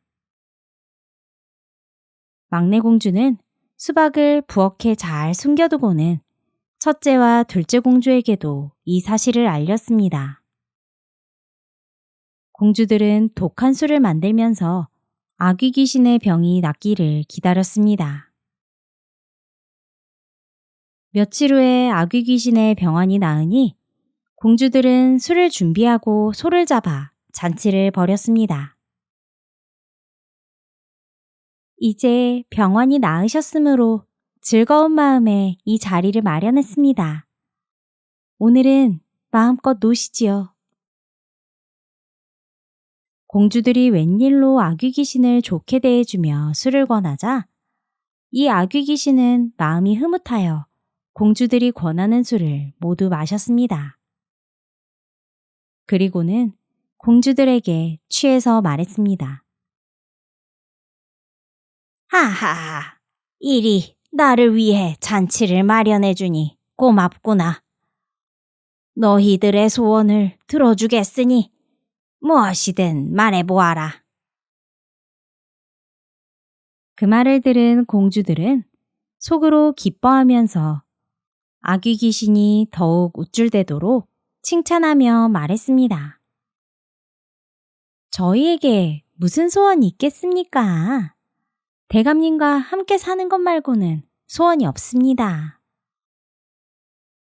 하하하, 정말이냐? 너희들이 그리 생각해주다니 정말 감동이구나. 그러니 대감님, 이번처럼 아프지 마시고 오래오래 사셔야 합니다. 더 강해지셔야 해요. 공주들이 온갖 나양을 떨자 아귀 귀신은 매우 좋아했습니다. 하하하하, 걱정 말거라. 다시는 아프지 않을 테니. 이번에 아프셔서 대감님이 잘못되실까 너무 걱정스러웠습니다. 대감님같이 이 세상에서 제일 강한 분도 죽을 수 있는 겁니까? 아귀 귀신은 취한 상태에서 공주들의 칭찬을 듣자 의심하지 않고 순순히 대답해 주었습니다. 하하, 걱정 말거라. 내 양옆구리에는 비늘이 2개씩 있는데 그것을 떼어버리지 않는다면 나는 절대 죽지 않는다. 그것을 뗄 놈이 이 세상에 누가 있겠는가? 하물며 그것을 떼고 날 베어도 나의 상처는 다시 아문다. 하하, 불에 타지만 않는다면. 그렇게 아귀 귀신은 잔뜩 취해서는 껄껄 웃다가 쓰러져 코를 골며 잠이 들었습니다. 수박이 되어 그 이야기를 다 듣고 있던 강철은 아귀 귀신이 잠드는 것을 보고 다시 사람으로 변했습니다. 그리고는 바로 아귀 귀신의 옆구리에 있는 비늘을 칼로 베어냈습니다. 그리고 나서 바로 아귀 귀신의 머리를 베었습니다. 그러자 아귀 귀신의 머리는 떨어져 천장으로 올라가다가 다시 목에 붙으려고 돌아왔습니다. 그것을 본 공주들이 재빨리 화로에 있는 불로 잘려진 목을 태우자 다시 붙지 못하고 결국 아귀 귀신은 죽고 말았습니다. 아귀 귀신이 죽자 강철은 공주들을 데리고 그곳을 빠져나가려 달렸습니다. 한참 달리는데 아귀 귀신의 부하들이 강철을 잡기 위해 쫓아왔습니다. 심지어 아귀 귀신이 죽자 아귀 귀신의 도력으로 유지되던 땅속 나라가 무너지며 온갖 바위들이 떨어지기 시작했습니다. 간신히 타고 내려온 바구니에 도착했으나 4명 모두가 탈 수는 없었습니다. 안 되겠습니다. 이대로는 모두 여기서 죽을 것이니 공주들은 먼저 저 바구니를 타고 빠져나가십시오. 제가 뒤를 막겠습니다. 안 됩니다. 공주들은 그런 강철을 붙잡으려 했지만 강철은 공주들을 바구니에 태우고는 밧줄을 흔들었습니다.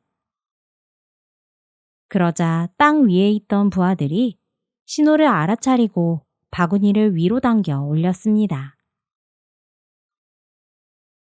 그렇게 공주들은 무사히 땅속을 빠져나올 수 있었습니다. 그리고 다시 바구니를 내리고 강철이 타기를 기다렸지만 아무리 기다려도 신호가 오지 않았습니다. 그때 남은 부하들 중 우두머리 격인 청룡이 남은 부하들에게 말했습니다. 아무래도 장군님은 잘못된 것 같습니다. 무슨 일이 생기기 전에 어서 이곳을 빠져나가야 합니다. 이대로 우리까지 잘못되면 장군님의 희생이 무의미해질 것입니다. 그렇게 청룡은 부하들과 공주들을 설득하여 그곳을 빠져나왔습니다. 그리고 공주들을 데리고 임금님에게 갔습니다.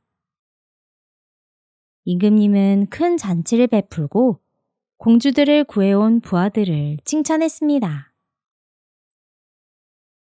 무사히 궁으로 돌아온 공주들은 잠시 동안 강철을 생각하며 슬픔에 잠겼지만 이내 오랜만에 찾은 자유를 만끽하며 부모와 행복한 시간을 보내느라 결국 강철을 까맣게 잊게 되었습니다. 청룡과 부하들은 대장인 강철을 다시 찾으러 가야 한다고 임금에게 말했습니다. 하지만 임금은 더 이상의 희생을 치를 수는 없으니 그만 강철은 잊고 공주들을 구해온 부하들의 대장인 청룡을 막내 공주와 혼인시키겠다고 명했습니다. 청룡은 자신은 그럴 수 없다고 극구 거절했으나 임금은 자신이 사람들 앞에서 약속한 것을 지켜야 하니 명을 따르라고 했습니다. 결국 혼인식이 열리게 되었고 그 혼인식 날 아주 큰 잔치를 열게 되었습니다. 한편 강철은 떨어지는 바위를 피하며 아귀 귀신의 부하들을 모두 해치우고 죽음을 피했으나 구멍을 빠져나갈 방법이 없었습니다. 이럴 수가. 결국 여기서 죽게 되는 건가? 강철은 떨어진 바위들 사이에 누워 어둠 속에서 서서히 죽어가고 있었습니다. 그때 의식이 희미해질 무렵 한 노인의 목소리가 들려왔습니다. 팔찌는 두고 무엇하느냐?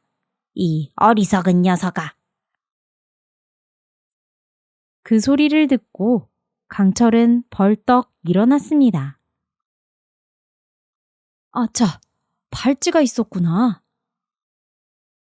그제서야 강철은 팔찌를 흔들며 빌었습니다. 독수리로 변하게 해주시오. 그러자 강철은 한 마리 독수리로 변하여 눈 깜짝할 사이에 날아서 땅 위로 올라올 수 있었습니다. 궁에서는 막 혼인식이 시작할 무렵이었습니다. 갑자기 커다란 독수리 한 마리가 혼인식이 열리고 있는 궁궐 한가운데에 내려와 앉았습니다. 그리고는 그 독수리는 갑자기 강철로 다시 변했습니다. 장군님! 장군님! 청룡과 부하들은 돌아온 강철을 보고 기뻐하며 달려갔습니다. 그리고는 모두 강철 앞에 무릎을 꿇었습니다.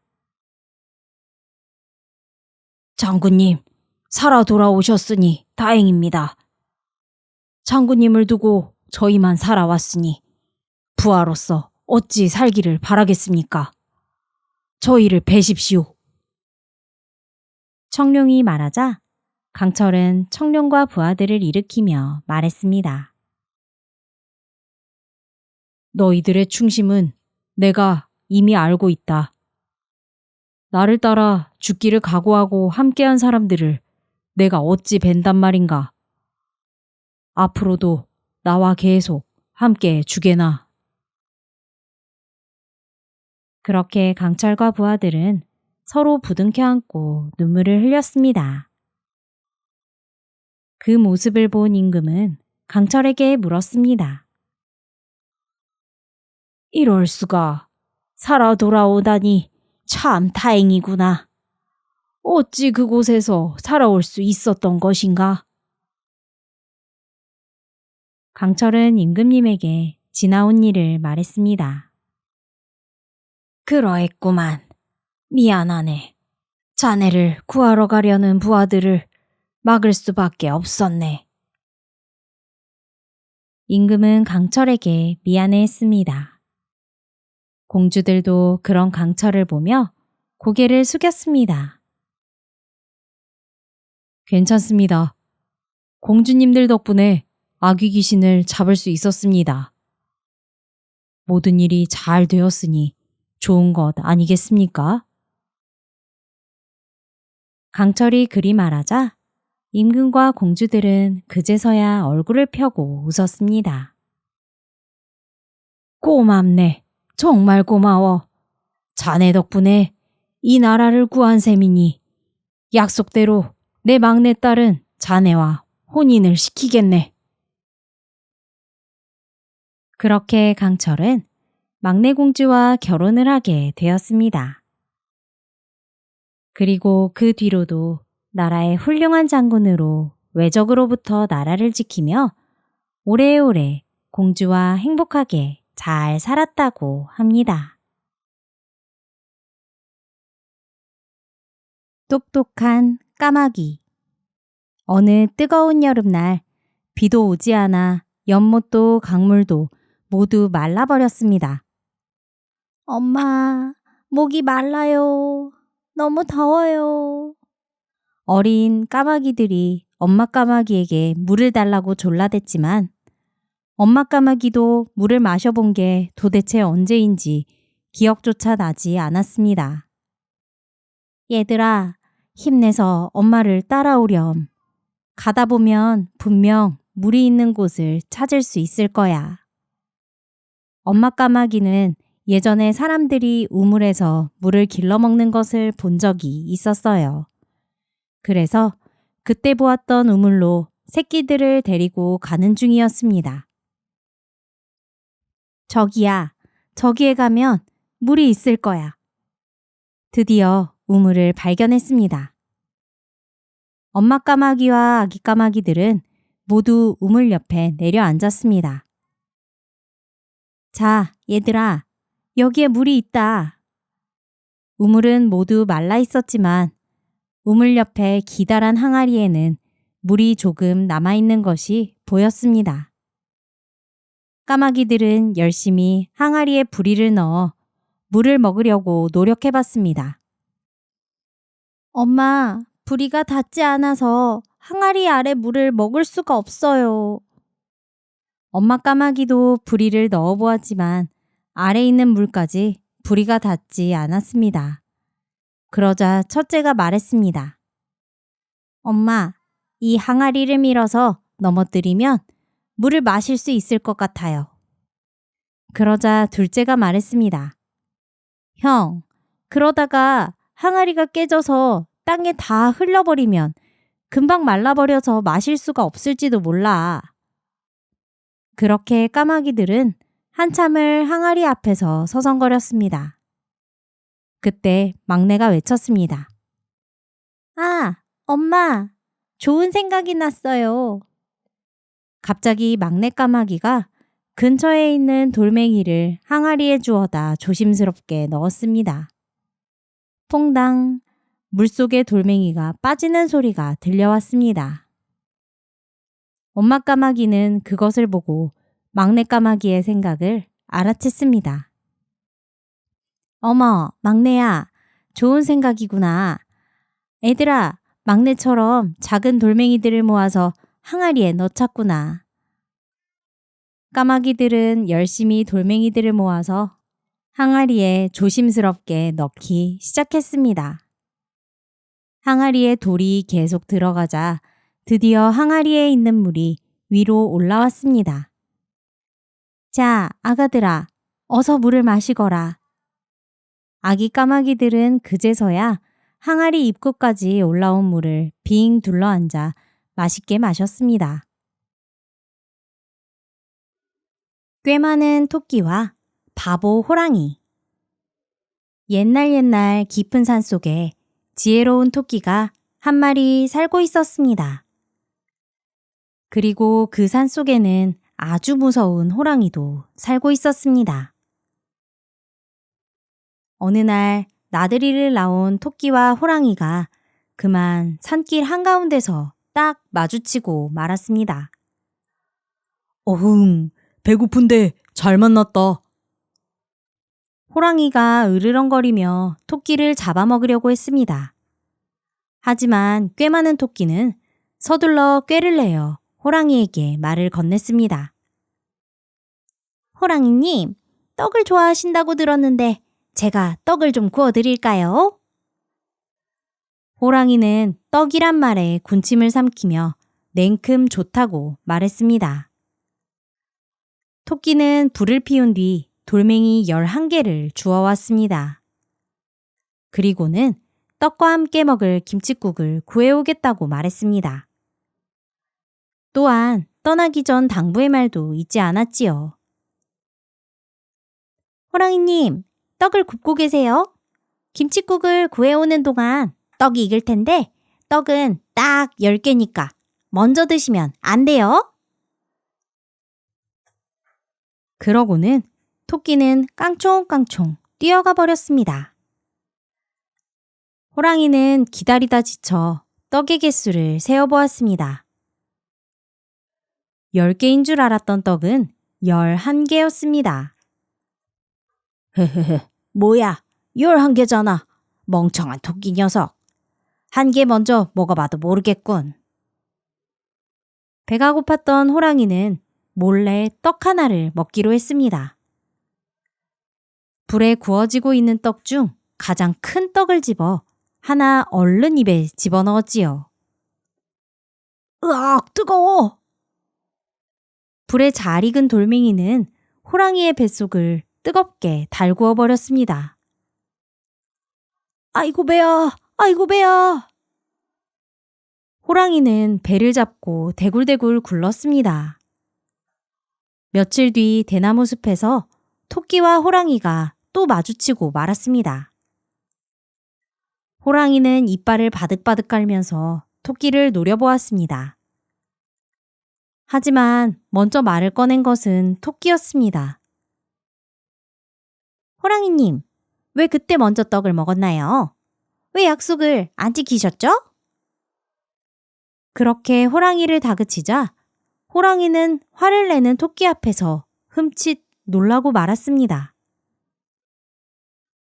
호랑이가 꿀먹은 벙어리가 되어 있자 토끼가 먼저 말을 걸어주었습니다. 마침 참새를 잡으려던 참인데 드시겠어요? 아니, 정말이냐? 좋다, 좋아. 어리석은 호랑이는 냉큼 그러겠다고 했고 토끼는 호랑이에게 눈을 감고 입을 벌리고 있으라고 이야기했습니다. 그리고 나서 토끼는 눈을 감고 있는 호랑이를 대나무 숲 한가운데로 데려갔습니다. 어딜 가는 거냐? 어디야? 여긴 눈을 뜨면 안 되냐? 안 돼요. 제가 참새를 몰아올 동안 호랑이님은 눈을 꼭 감고 입을 크게 벌리고 계세요. 절대로 눈을 뜨면 안 돼요. 호랑이님의 눈빛을 보면 참새들이 모두 도망칠 거예요. 아, 그런가? 내 눈빛이 무섭긴 하지. 호랑이는 토끼가 시키는 대로 하며 참새가 날아오기만을 기다렸습니다. 호랑이가 눈을 감고 있는 사이에 토끼는 대나무 숲에 불을 지르고 달아났습니다. 푸드득 푸드득. 대나무 숲이 불에 타는 소리가 마치 참새떼가 날아오는 소리와 같았습니다. 오, 참새들이 날아오는구나. 참새떼가 날아오는 줄 알고 기대에 차 있던 호랑이는 서서히 불 가운데에 엉덩이가 뜨거워져 오는 것을 느꼈습니다. 눈을 번쩍 뜨니 대나무 숲은 이미 온통 불바다였습니다. 아, 뜨거워! 호랑이는 펄쩍펄쩍 뛰며 도망쳤습니다. 엉덩이는 이미 불에 그을려 시커멓게 된 후였지요.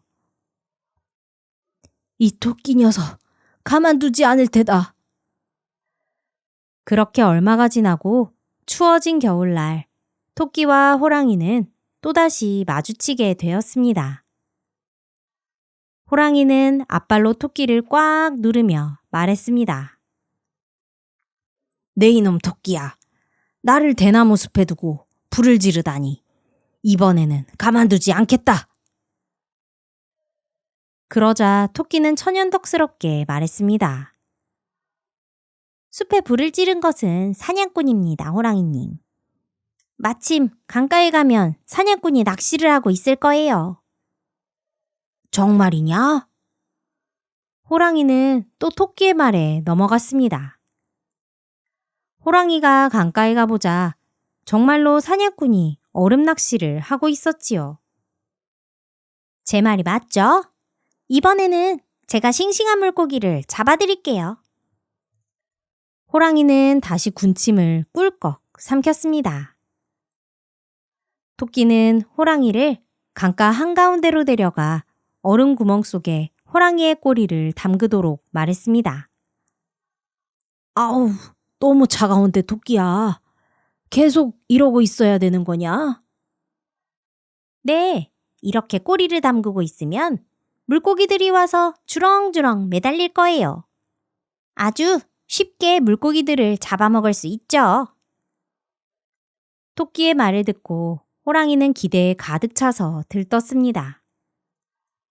물고기가 너무 먹고 싶어 자꾸만 군침이 돌았지요. 시간이 지나자 몸에 점점 한기가 찾아왔고 너무 추웠지만 호랑이는 주렁주렁 매달릴 물고기들을 생각하며 꾹 참았습니다. 그때 갑자기 토끼가 일어나 이만 가보겠다며 꾸벅 작별 인사를 건넸습니다. 호랑이가 그런 토끼를 보며 당황하여 말했습니다. 아니, 토끼야. 어딜 가느냐? 조금만 있으면 물고기들이 주렁주렁 달려 나온다면서. 호랑이님이 꼬리를 빼내기 전에 서둘러 도망가야지요. 토끼는 희죽희죽 웃으며 말했고 호랑이는 그제야 자신이 또 속아버린 것을 깨달았습니다. 하지만 호랑이의 꼬리는 얼음 구멍 속에 쏙 빠져 얼어붙어 버린 이후였지요. 옴짝달싹 못하며 덜덜 떨고 있던 호랑이를 어느덧 낚시를 끝낸 사냥꾼들이 발견하고 말았습니다. 아니, 호랑이잖아? 아유, 깜짝이야. 그런데 왜 이러고 있는 거야? 이거 아주 손쉽게 호랑이를 잡게 되었군. 사냥꾼들은 어리석은 호랑이를 비웃으며 잡아가 버렸습니다. 토끼와 거북이. 어느 산골에 거북이와 토끼가 살고 있었습니다. 하루는 거북이가 느릿느릿 기어가고 있는데 먼 곳에서부터 토끼가 깡충깡충 뛰어와서는 거북이를 보며 말했습니다. 거북아, 너는 왜 그렇게 느리게 걷는 거니? 그러자 거북이가 대답했습니다. 나는 지금 최대한 빨리 가는 중인데. 그러자 토끼가 비웃으며 말했습니다. 아, 정말이니? 아니, 어떻게 그렇게밖에 못 가는 거니? 정말 웃긴다. 그러자 거북이가 말했습니다. 나는 걸음은 느리지만 끈기는 누구에게도 지지 않을 자신이 있어. 너 나랑 저기 언덕 꼭대기까지 경주를 한번 해볼래? 아니, 나랑 경주를 하겠다고? 토끼는 배를 잡고 깔깔깔 웃었습니다. 그러고는 한참을 웃다가 이어서 말했습니다. 거북이야, 그런 속도로 나랑 어떻게 경주를 하니? 됐어. 그러자 거북이가 토끼의 눈을 바로 쳐다보며 말했습니다. 왜? 자신 없나 보지? 그러자 토끼도 지지 않고 거북이의 눈을 보며 말했습니다. 어쭈, 그래 좋아. 본때를 보여주지. 대신에 동물 친구들을 잔뜩 모아놓고 경주를 해보자고.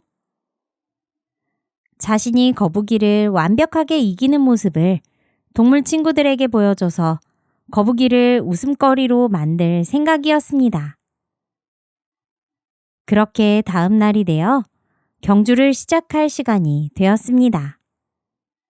초대를 받은 다람쥐, 여우, 고라니 등 많은 동물들이 구경을 왔습니다. 아니, 무슨 토끼랑 거북이가 경주를 한다는 거야? 고라니가 이상한 듯 말했습니다. 그러게 말이야. 시시하게 끝날 것 같은데 경주가 끝나고 재미있게 놀자. 동물들은 아무도 거북이가 이길 것이라 생각하지 않았습니다. 그때 너구리 심판이 출발 신호를 외쳤습니다. 토끼와 거북은 경주를 시작했습니다. 토끼는 시작과 동시에 껑충껑충 뛰어서 눈 깜짝할 사이에 멀어져 갔습니다. 거북이도 열심히 기어갔지만 역부족이었습니다. 토끼는 한참을 가다가 뒤를 돌아봤습니다. 거북이가 어디쯤 왔을까? 그런데 거북이가 보이지 않았습니다. 이런, 내가 너무 빨리 와버렸나? 좀 쉬어도 되겠는걸? 동물들은 순식간에 벌어진 격차에 거북이에 대한 작은 기대마저 무너져 버렸습니다. 아이고, 거북아, 그렇게밖에 못 가는 거니? 좀 빨리 가봐. 동물들은 열심히 기어가는 거북이 주변에 모여들어 놀려대기 시작했습니다. 하지만 거북이는 아랑곳하지 않고 끈기 있게 계속 기어갔습니다. 토끼는 한참을 뒤를 봤지만 거북이가 오지 않자 슬슬 졸음이 왔습니다. 어휴, 이거 무슨 경주가 이렇게 시시해. 졸리기까지 하네. 오려면 한참 먼 것 같은데 낮잠이나 자볼까? 토끼는 언덕의 중간쯤에서 낮잠을 자기 시작했습니다. 토끼가 낮잠을 자는 중에도 거북이는 계속 열심히 기어갔습니다. 야, 거북이 녀석, 그래도 아주 끈질기네. 다람쥐가 거북이의 끈기를 보고 감탄하며 말했습니다. 그러게, 나 같으면 벌써 포기하고 그냥 집에 갔을 텐데. 여우도 거들었습니다. 어느새 동물들은 끈기 있게 열심히 기어가는 거북이를 마음속으로 응원하게 되었습니다. 거북아, 힘내봐라. 멋지구나, 거북아. 어느새 동물들은 거북이를 놀리지 않고 응원을 하고 있었습니다. 응원을 들은 거북이는 생각했습니다. 그래, 나는 비록 느리지만 끝까지 포기하지 않을 거야. 할 수 있어. 힘을 내보자. 거북이도 동물들의 마음이 전해졌는지 더 힘을 내서 기어가기 시작했습니다. 이윽고 거북이가 언덕 중간 지점에 다다르자 어디선가 쿨쿨 토끼의 코 고는 소리가 들려왔습니다. 아니, 이 녀석 경주 중에 잠을 자다니. 거북이는 그런 토끼를 보며 화가 났습니다. 거북이는 그대로 잠들어 있는 토끼 옆을 지나서 산 꼭대기로 열심히 올라갔습니다.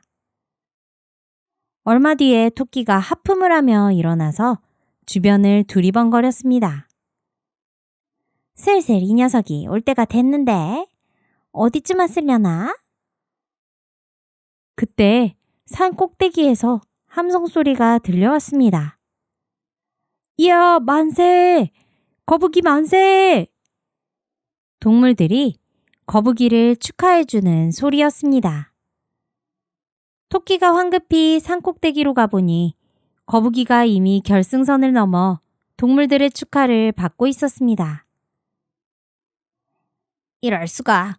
끝까지 포기하지 않고 열심히 가더니 토끼를 이겨버렸군. 두더지가 거북이에게 가서 꽃을 전달해주며 축하해 주었습니다. 뒤늦게 토끼가 결승점으로 달려왔습니다. 토끼는 축하받는 거북이를 멍하니 쳐다보고 있었습니다. 아니, 이게 어떻게 된 일이지?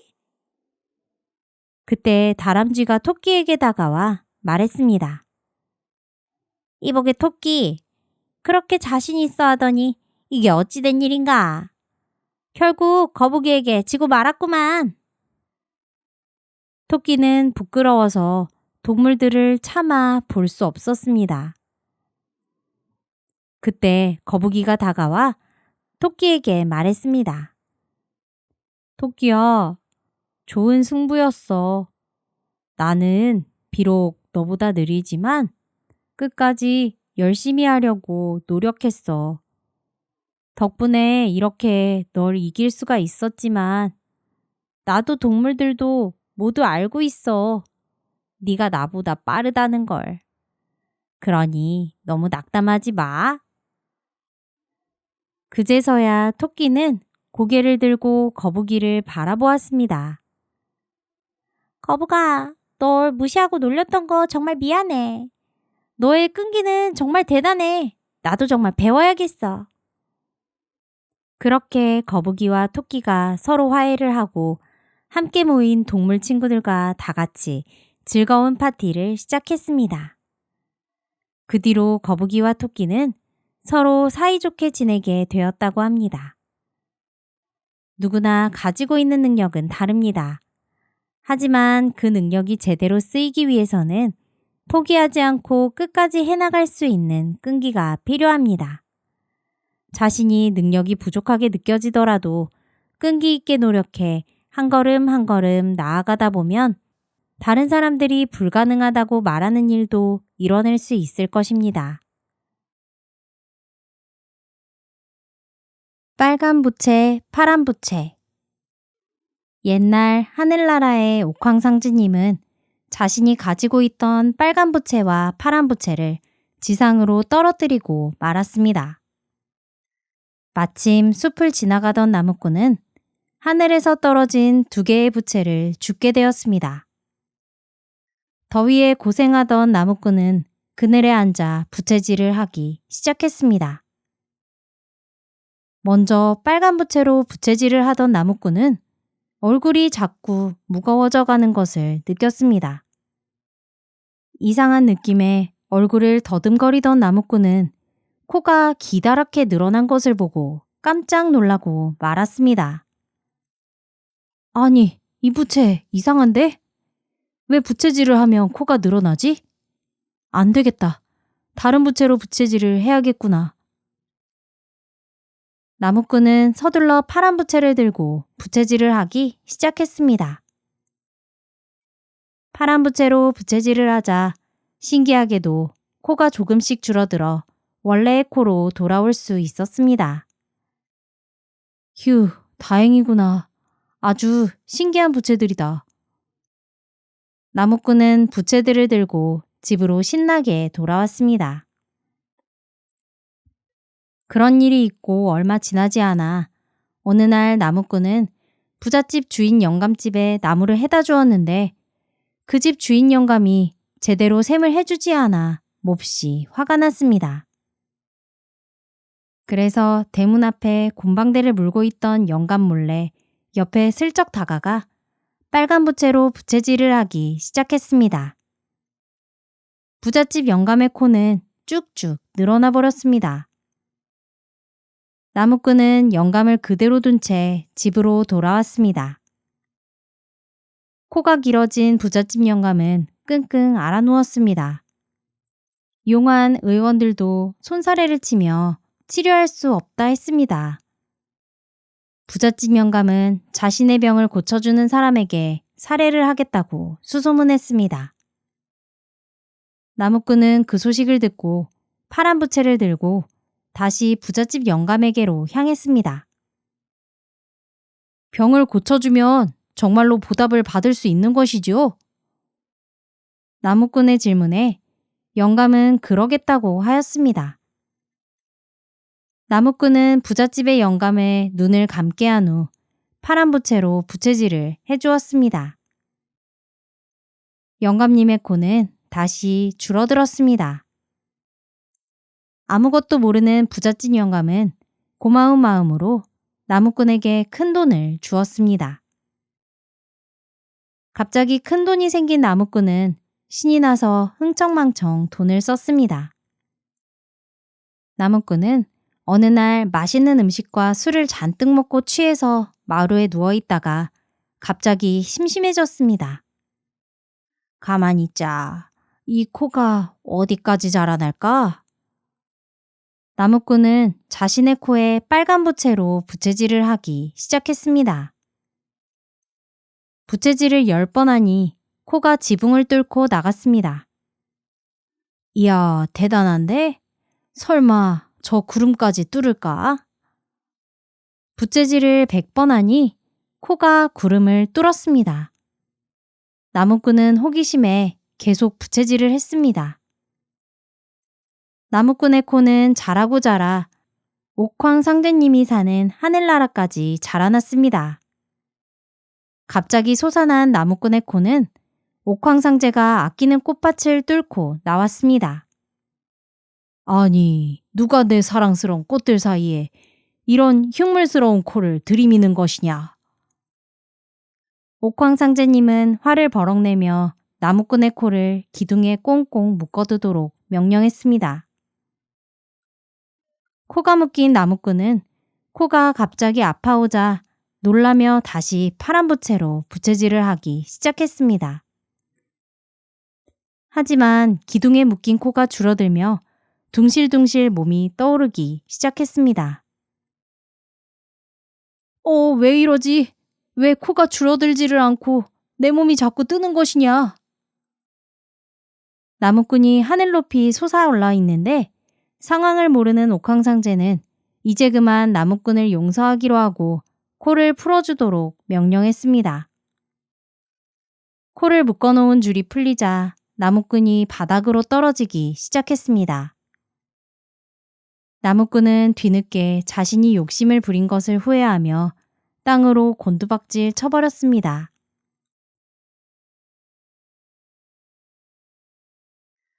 오늘 이야기 재밌으셨나요? 빨간 부채는 코를 길게 만들고 파란 부채는 그 코를 다시 짧게 만들어주는 참 신기한 물건이었지요. 처음엔 장난처럼 시작된 일이었지만 거짓말과 욕심이 더해지자 코는 점점 길어졌고 결국엔 되돌릴 수 없는 화를 불러오고 말았습니다. 이 이야기를 들으며 문득 생각이 들었습니다. 우리가 평소에 무심코 뱉는 말 한마디, 욕심에 따라 하는 행동 하나도 어쩌면 코처럼 자라나고 있을지 모른다는 생각 말이지요. 거짓말은 처음엔 아무도 모르게 시작되지만 거듭되면 결국 감출 수 없게 되고 끝내는 자신이 만든 거짓에 걸려 넘어지게 됩니다.